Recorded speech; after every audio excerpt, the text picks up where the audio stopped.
ito na yung motor na gagawin natin mga tol. Oh. So, tingnan natin yung counter shaft nito mga tol. O yung lagayan ng sprocket. So tingnan nyo mga tol. Kalahati na lang yung natira. O siguro lagpas pa nga sa kalahati yan mga tol. So kailangan natin gawin to mga tol. Baka darating yung araw na hindi na tumakbo yung motor natin. Oh. So lagyan ko ng sprocket mga tol. Tapos papakita ko sa inyo kung gaano nakalaki yung plane niya. No? So tingnan nyo mga tol. Oh. Ang alog na ng sprocket. So wag na kayong lumipat ng ibang channel mga tol. Dahil sa video ito, papakita ko sa inyo kung paano to gawin mga tol. No? So ang paraan natin gawin ito mga tol, i-welding lang natin sa mga tol. No? So dapat stainless na welding rod yung gagamitin natin. So basahin muna natin yung makina mga tol para yung oil seal nya hindi uminit. No? Para hindi na tayo magpalit ng oil seal.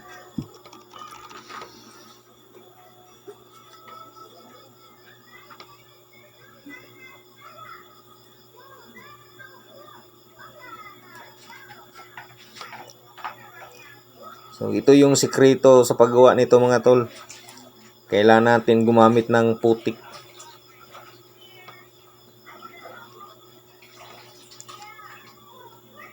So yung bandang hiwa ng spline mga tol, yun yung lagyan natin ng putik no.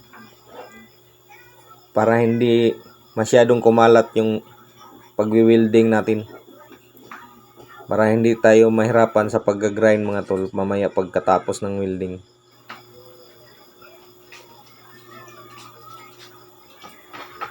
So panoorin nyo mga tol.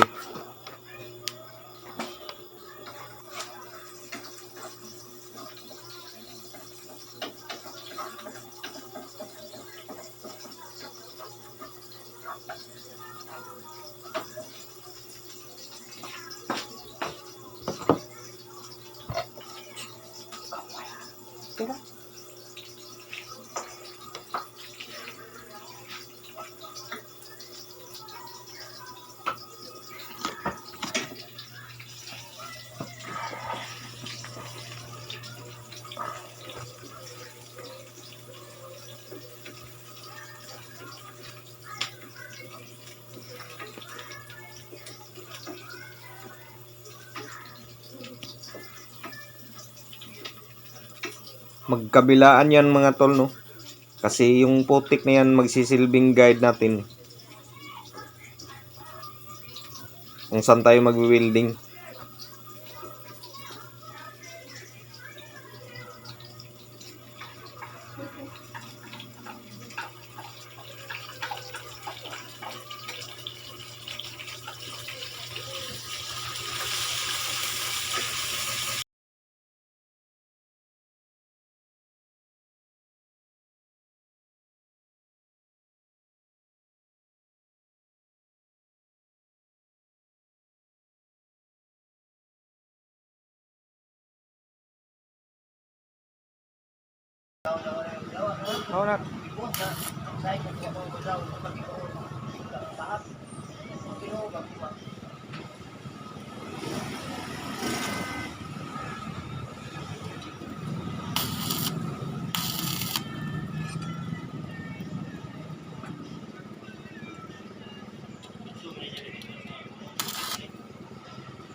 So, tingnan nyo mga tol, oh. Ito na yung resulta ng ginawa natin mga tol. So, tingnan nyo yung spline ng counter shaft. Yung kanina mga tol, kalahati na lang to. Ngayon buo na siya mga tol, no.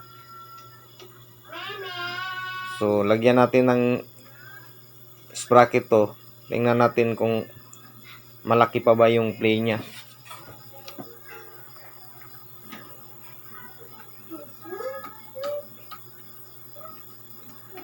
Tingnan nyo mga tol, malinis yung pagka-welding natin kasi linagyan natin ng guide yung putik na nilagay natin kanina na mga tol, no. Yun yung guide natin mga tol. So, tingnan nyo mga tol, so wala na siyang halos play mga tol, no. So, hindi na maalog yung sprocket. So, successful yung ginawa natin mga tol. So, ikabit na natin yung kadena. Ayan mga tol. So nakabit na natin. So goods na to mga tol, no. So ganyan lang paggawa ng counter shaft na napudpud mga tol. So maraming salamat sa panood ng video mga tol. At sana may natutunan kayo sa video na to mga tol, no. At huwag niyong kalimutang mag-subscribe.